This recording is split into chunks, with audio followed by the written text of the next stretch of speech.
Good morning. Yesterday at Dover Base, President Trump, the Speaker of the House, and I stood in silence as heroes returned, their coffins draped with the flag. We honored them. We grieved with the families and listened. What I heard through tears, hugs, strength, and unwavering determination was the same from family after family. They said, "Finish this.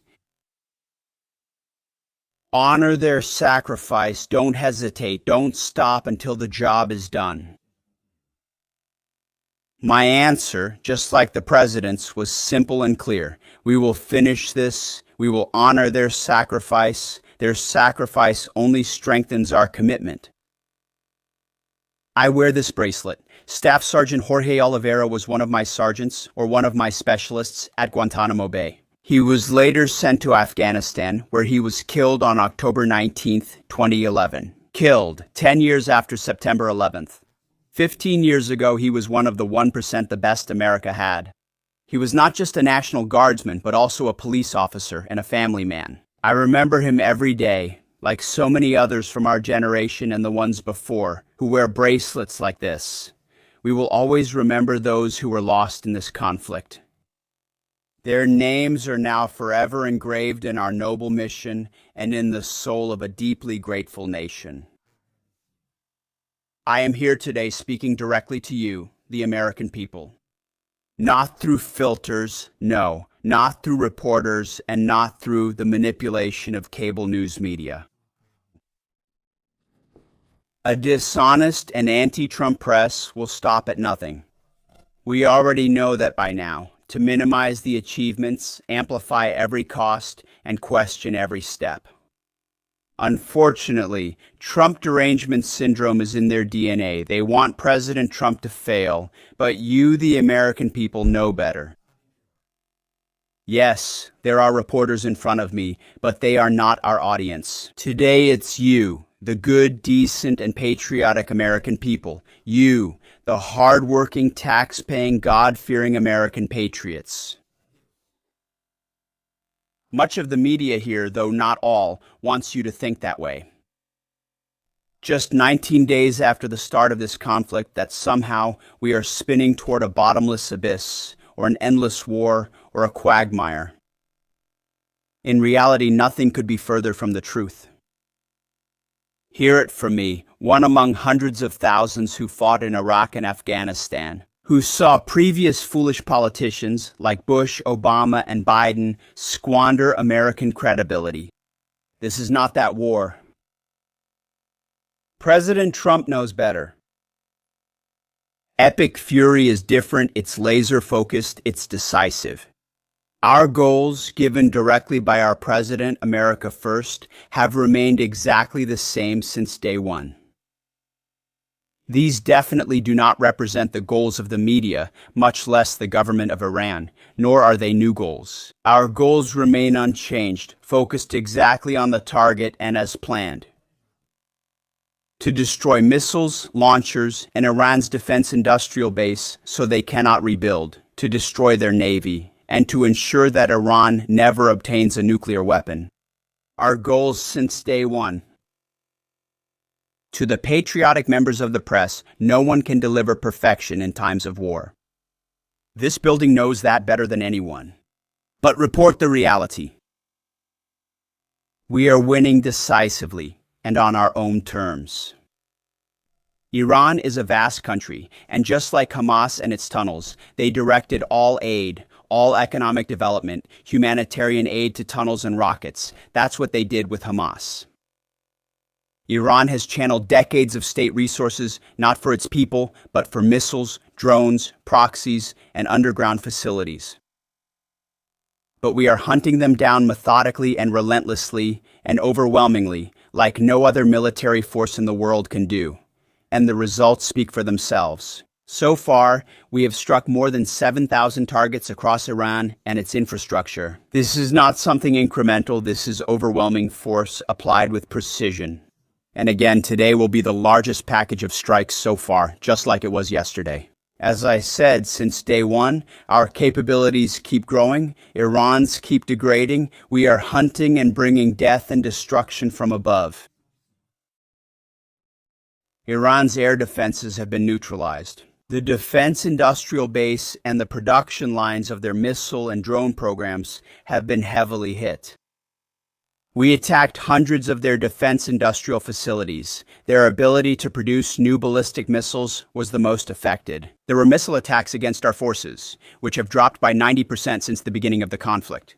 The same goes for attack UAVs. Look at the kamikaze drones. They've dropped by 90%. Now, the Iranians are still going to fire, we know that, but they would fire much more if they could, but they can't. The last job anyone in the world wants right now is to be a senior leader of the IRGC or Basiji. Temporary jobs, all of them. And, to borrow a lesson from Admiral Ernest King in World War II, we decided to share the ocean with Iran. We gave them the bottom half, or we damaged or sank more than 120 of their Navy ships.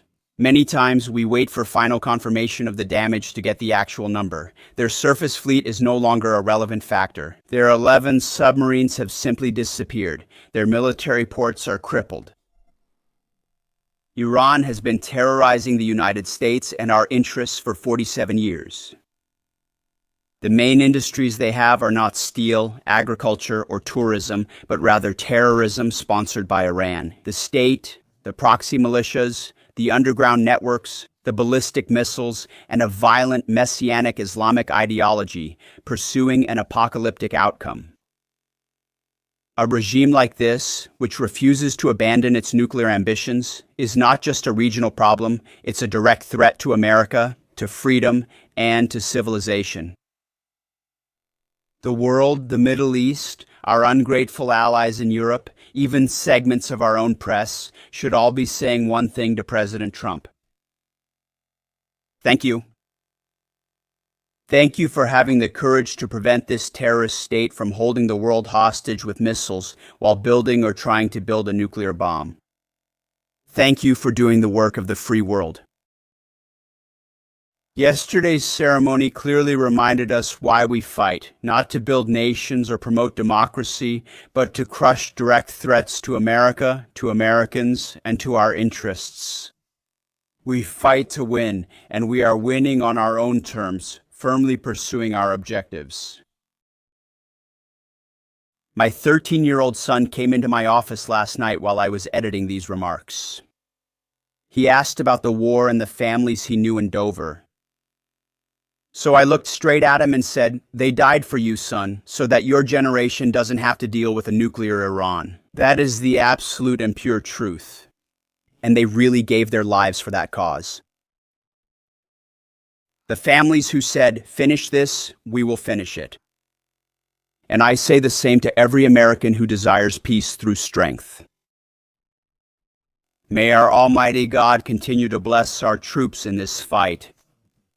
And again, I ask the American people, please pray for all of them, every day on your knees, together with your family, in your schools and in your churches, always in the name of Jesus Christ. May the troops remain strong and may God be with them.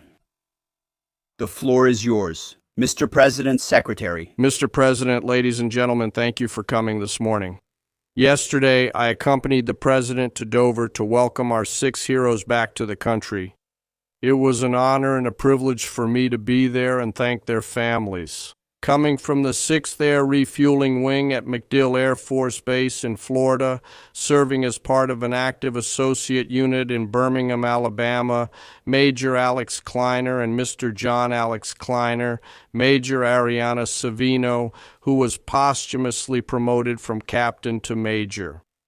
Technical Sergeant Ashley Pruitt, boom operator of the 123rd Air Refueling Wing, Ohio National Guard at Rickenbacker Base in Columbus.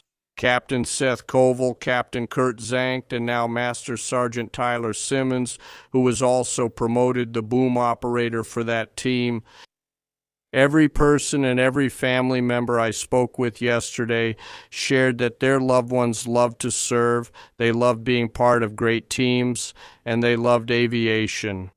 The country's refueling crews are unsung heroes, incredible warriors who take risks so that we can take the fight to the enemy using refueling and air power. Vi sua coragem e tenacidade frequentemente. Whether it was on September 11th when you helped me, or in foreign skies where you went off course to provide me with fuel when I couldn't get out. A ground force under fire, they answered the call and came forward repeatedly. I have immense pride and gratitude for everything the refueling crews do, our pilots, boom operators, and maintainers. The families of our 6 fallen should know that we share their pain. The nation will never forget their sacrifice and their names.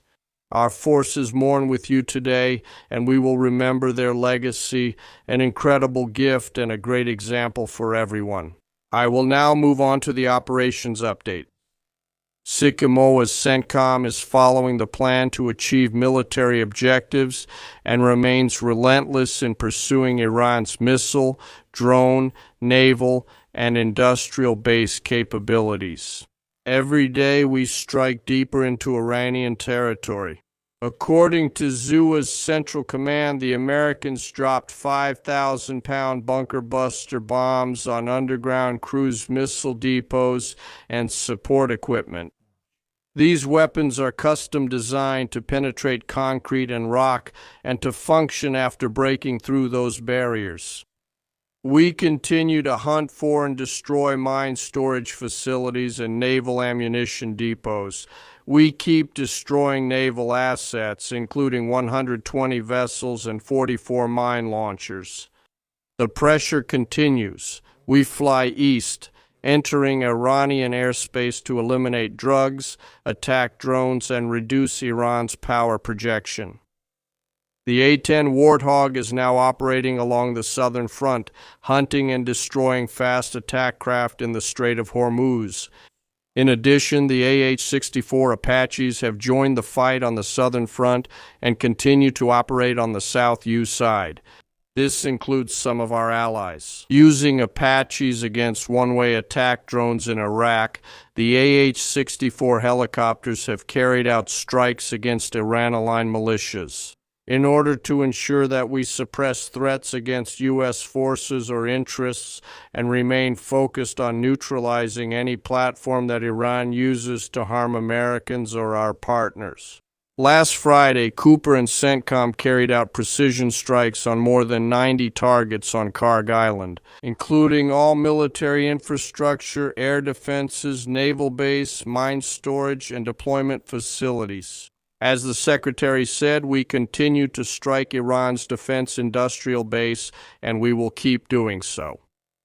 Today, I want to continue my theme of talking about members of our incredible joint force. Today, I will talk about exceptional aviators in daily combat, Air Force teams, reservists, and the B-1, B-2, and B-52. And the teams that maintain these weapon systems are the backbone of the United States' long-range strike capability. Their contributions to Epic Fury are decisive. Under Admiral Rich Carrell at STRATCOM and supported by TRANSCOM, this refueling force, I'll talk about exceptional airmen, plans missions to achieve overwhelming results for the U.S. and its allies. Last weekend, I visited our deployed bombers, the B-1 and B-52 crews, and talked with young airmen and mechanics. I asked, how do you feel? Tell me about a day. Joint force, frontline defense, airmen, refueling. I'll talk about refueling and teams, refueling reservists, daily refueling teams, refueling force. I will talk about exceptional ones in the air. They will demonstrate combat under Admiral on the dorsal front. Force of exceptional airmen, STRATCOM refueling teams. I will talk about exceptional teams. 5 in the B-52 bombers and 4 more units in the B-1 models stationed there. Some of these Americans are in their 20s. And we give them this incredible responsibility to pilot aircraft weighing hundreds of tons to carry out our mission as needed. Actually, their mission starts the day before when they receive the targets and start studying them, analyzing effects, necessary weapons, how to program the weapons, the weather, and how the flow of the tanker planes will be. It's an incredibly complex problem that we give to each of these teams, and they work on it during the previous 24 hours, get some rest, and then go out to fly. Finally, they check all the equipment, masks, survival kits, load the weapons, and get ready. They start up the jets an hour before takeoff and head out in daylight, do the pre-flight focus, and get ready for war on long, intense missions. During the flight, surrounded by technology, they will do multiple aerial refuelings with tanker planes along the way to the area of responsibility coming from the United States or from a forward base as requested. As a fighter pilot, refueling is much easier in an F-16 than in a B-1, B-2, or B-52, where you need to actively fly and control. The bomber is something physical, different from a fighter jet, which is much easier. They stay connected to the refueling boom for up to 30 minutes, receiving hundreds of thousands of pounds of fuel.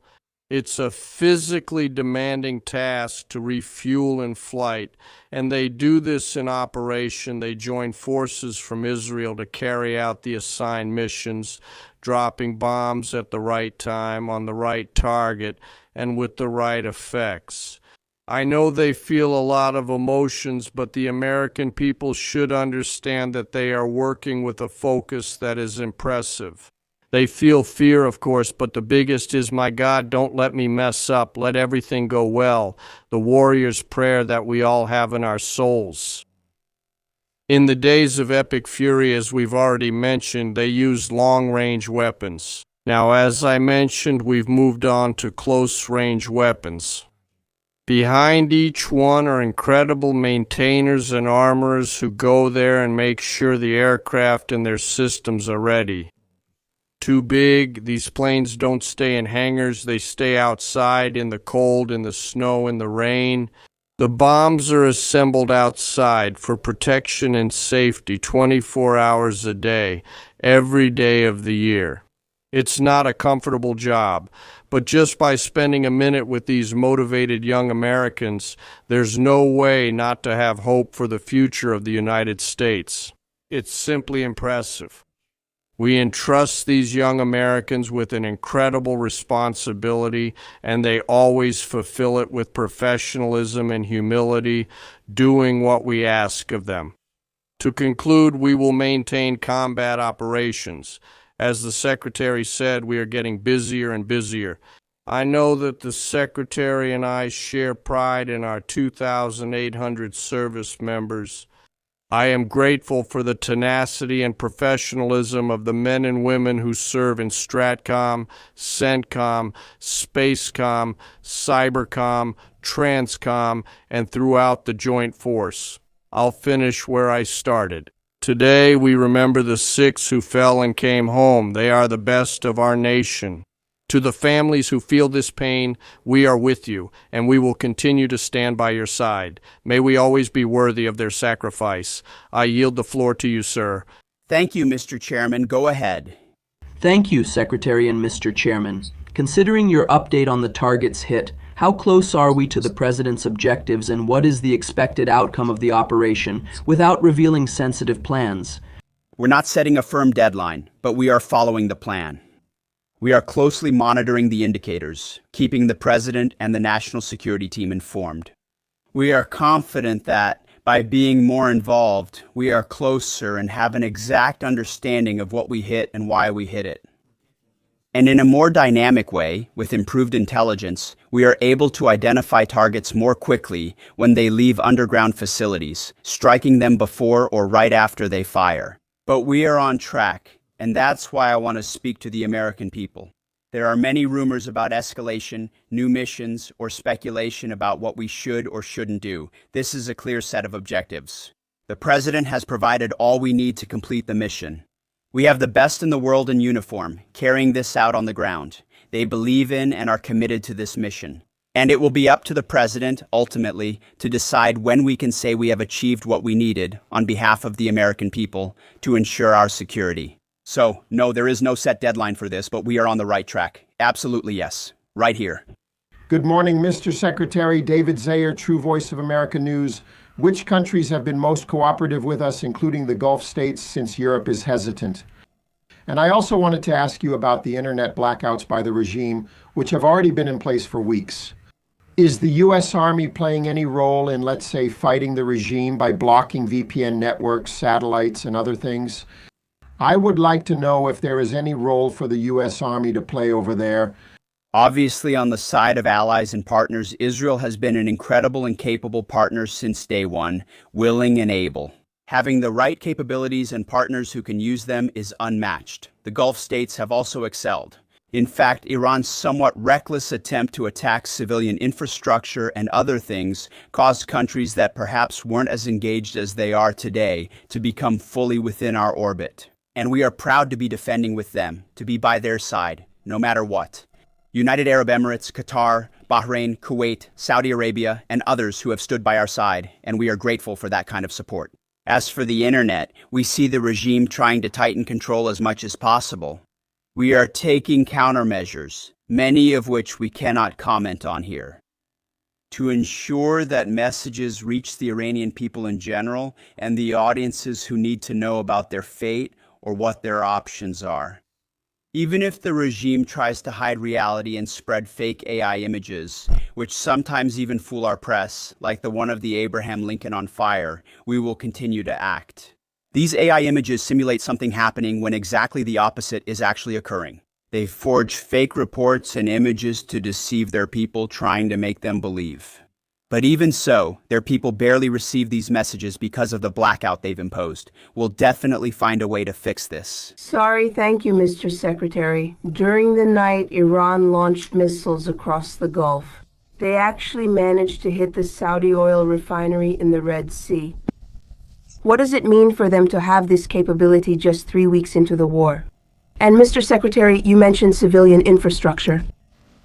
Iran seems to be treating U.S. diplomatic posts, embassies, and consulates as if they were legitimate and strategic targets in the region. Now, what is the Pentagon doing to, let's say, protect these assets and prevent these attacks?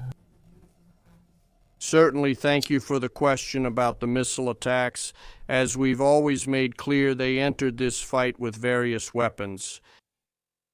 That's why we continue to be as aggressive and assertive as possible against their ballistic missile capabilities, both medium range and short range. Therefore, we continue to hunt them, find them, and eliminate them. As we continue doing this, they still have some capability, and we have layered defenses in the region to protect those targets. We are working with partners in the Gulf region to enhance the necessary defensive capabilities. Iran is rich in energy and should prosper. Instead, like other radical regimes, they spent that money elsewhere instead of on their people. That's why millions of Iranians protested, because they felt their quality of life didn't match what it could be. And what was the Iranian state? There's a reason why we call Iran the leading state sponsor of terrorism. Because they took the money they earned and invested it in tunnels, invested it in missiles, invested it in launchers and UAVs. And we are destroying and degrading that on a historic scale. But they still have some and try to keep people under threat. We fight every day to keep up the pressure. You mentioned embassies and consulates. Unlike before, we are stepping up efforts to ensure that our staff, whether from defense, state, or other areas, are safe in these facilities. And the best defense is a good offense, so we're not afraid to go after and eliminate anyone, and many of them are trying to attack our diplomatic facilities. Iran, we're not surprised that they attack indiscriminately, and we're still seeing that happen. Jerry? As part of the justification for the war against Iran, the White House has quite extensively presented that the Iranian regime has been practicing terrorism against the U.S. for 47 years, including the supply of weapons and military equipment by the Islamic Revolutionary Guard Corps, IRGC, to help kill Americans in Iraq. The Pentagon assessed this in 2019. Iran was responsible for the deaths of at least 603 military personnel in Iraq, but there hasn't been a similar public accounting about Iran's role in helping the Taliban in Afghanistan. And that also wasn't part of the White House's public argument. I'd like to know if you could comment on Iran's role in helping the Taliban during the war in Afghanistan. And President, as you and the Secretary have spoken eloquently, 13 members of the Acre and Attenual Armed Forces have been killed so far during Operation Epic Fury. I'd like to know what lessons have been learned from these deaths, both from the Iranian attacks and from an aircraft refueling accident. How are these lessons being applied to the current conflict, and how will these lessons be applied to a possible conflict in Indopacom? Thank you. Well, thank you for the question, and that's true in a city that can have a very short memory. President Trump does not. He remembers what this regime, the Iranian regime, was founded on, what its statement has been since the beginning. Death to America, death to Israel. They have declared this. They intend in every way to try to achieve this, killing Americans wherever they can, in embassies, for a long time, for a considerable time. In Iraq, the most lethal weapon was the EFP, the explosively formed penetrator. I was there when this tactic and technique started to emerge. And the realization was that it wasn't just jihadists assembling 155mm artillery explosives in series. It was an entire state, a country with all its apparatus, capable of shaping steel in a way specifically designed to penetrate American armor and kill Americans. It wasn't something like, oh, maybe we'll send some ideas on how to build a bomb. It was Iran that provided technology, resources, and professional personnel to Iraq with the goal of killing Americans. The official number is 600, but many of us think it's higher because of the amount of capability they brought. They have been at war with us, whether we recognize it or not. For 47 years, the same goes for Afghanistan. Name the Islamist enemy, whether they're Sunni or Shia, and Iran has been willing to harbor them, as long as that group is willing to kill Americans. Therefore, the enemy of their enemy has also been their friend in the Islamist world. So Iran, whether in Iraq, in Afghanistan, or around the world, targets Americans. What President Trump would not accept is such a regime getting close to nuclear capabilities, something they have stated they would use. And we should believe what our enemies say they would do with the most dangerous weapon in the world. Everywhere Iran has been, it has been a real threat to America. Sometimes we need to remind people of that. But thank God we have a commander-in-chief who, on behalf of this country, has internalized that and said, hey, we're going to do something about it. Jerry, I really want to talk about the lessons learned because that's important. I won't share specific details. Tactical lessons and the incident with the KC-135 are under investigation. But I really want to talk about how I think about this and how we think about this, and that's something I'm quite passionate about. The Joint Force needs to be an organization that learns quickly, constantly, and with agility at every level, whether strategic, operational, or tactical. So we tasked the Joint Force to self-assess and ask what our plan was. First, did we have a plan? Yes or no? The answer is always yes, because we literally plan for everything. Did we execute our plan? Yes or no? If yes, did it work? If not, why? If we didn't execute our plan but did something better, what is the lesson learned from that?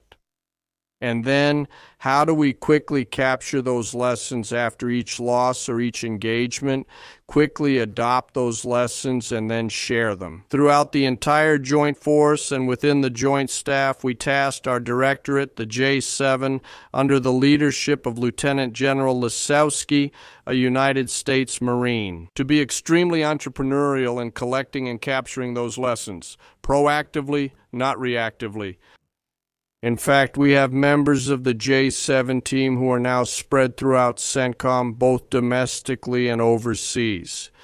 We make sure that at every opportunity we can quickly learn and apply those lessons to the Joint Force. That way, if there is a loss or something to learn, we learn from it. Not only in the CENTCOM area, we adapt this across all commands, not just in PACOM. This applies to all combat functions. I ask them to analyze things rigorously, to set their egos aside, remembering that what matters is what is right, not who is right. Being objective when analyzing the lessons learned. We owe that to the force. Thanks for the question. Absolutely, Brown Jack. Back there. Thank you, Mr. Jonathan Dreher from Rural Policy. At the end of this war, Iran will be left without its missiles and drones, without a navy or the ability to manufacture nuclear weapons. With the greatest threat and sponsor of terrorism in the region incapacitated, plans include withdrawing resources and troops from the Middle East. I think that, in a perfect world, 1 year after the end of the war, what would the military presence in the Middle East look like compared to before the war? Well, I appreciate the question. I think that when you face a real threat head on, it creates new options on the other side, right? I think what President Trump refuses to do, and what often happens in this city, is simply settling for the status quo. No one can do anything about it. They have too much capability, and if this happens, and if that happens instead, he says. What matters to the American people will require courage. It will require capabilities. We will have to gather forces there to achieve this. We won't say how many, for how long, or what we are willing to do or not do. But if we act decisively, there is recognition that this broadens the range of what is possible. President Trump did the same by creating an opportunity for the Abraham Accords. Today, many of these countries are getting closer to us, recognizing the threat from Iran. I think our future stance will be based first on national security, power projection, and defending our people and interests. But working with partners, the president will assess the best path forward. Thank you for the question. Yes, well, here. This is U.S. Policy Military. Now, Thank you very much for everything. Secretary, 2 questions for you. The Vice President has often emphasized that the goal of this war is to denuclearize Iran, while at the same time avoiding an even bigger quagmire. I know you've already mentioned this, but I'd like you to explain better how you do that, how to denuclearize the country and at the same time avoid this endless war. And then last night, a report came out saying that the Pentagon asked the White House for $200 billion for the war against Iran, supplemental. Can you confirm that? And can you explain why such a large package is necessary? First of all, Midnight Hammer, with its bold mission and clear objectives, eliminated the enrichment capability and functionalities at those facilities. That made Iran take a step forward and admit, okay, you can hit our nuclear ambitions. As you can see, we're still trying. Let's make a deal. President Trump sent our 2 best, Steve and Jared, who worked diligently and sincerely. I tried to pursue that deal. In the end, I think all along, Iran said, well, let's talk, while we build more missiles and make more drones and create this conventional umbrella. So, if we wanted, we could try to rebuild the program, naively thinking that President Trump wouldn't do anything about it. That's why, as Secretary Rubio and I said, it's the conventional umbrella that was growing more and more. To protect that nuclear capability, it was necessary to deal with both the Midnight Hammer and this as well. As for the $200 billion, I think that number could change, obviously. You need money to eliminate bad people. That's why we went back to Congress and to our colleagues to secure funding for what was done and for future actions, making sure our ammunition and everything else is replenished and reinforced beyond what's necessary. As he said, Trump rebuilt the armed forces throughout his first term. He succeeded the second time. That investment means we're going to replace everything that was spent. Now that we are revitalizing our defense industrial base, building the arsenal of freedom, we've made deals like those of our Deputy Secretary with long-term contracts for sophisticated munitions. We're going to be resupplied faster than anyone imagined. And I think, we're still dealing with the environment that Joe Biden created, which was depleting those stocks and not sending them to our army. No, to Ukraine. Whenever we look at any challenge we have, the answer is always for Ukraine. In the end, we think it should be this way. These munitions now serve our interests better, and this bill will ensure we have continuous funding. Let's take one more quickly. Thank you, Mr. President. Jordan Conradson from the Gateway Pundit. So with yesterday's attack in the South Pars gas field, do you know if the people from San Diego weren't aware of it or didn't approve? It seems to be a trend for Israel to follow its own objectives instead of the objectives set by the U.S. I don't know if you agree, but the president said he doesn't want to attack Iran's oil infrastructure. Now, as I said, the U.S. avoided that. On Karg Island, oil is reaching $120. Why are we helping Israel conduct this war if they're going to follow their own objectives? Thank you. We hold the cards. We have objectives. Those objectives are clear. We have allies who also pursue objectives, and the truth speaks for itself. President Trump was very clear about this. Iran has been using energy as a weapon for decades. Israel clearly sent a warning, and the president made it clear, very clear. Iran knows that when you hit Karg Island and hit military capabilities on Karg Island, which was the only thing we hit, we can keep anything in question. Anything.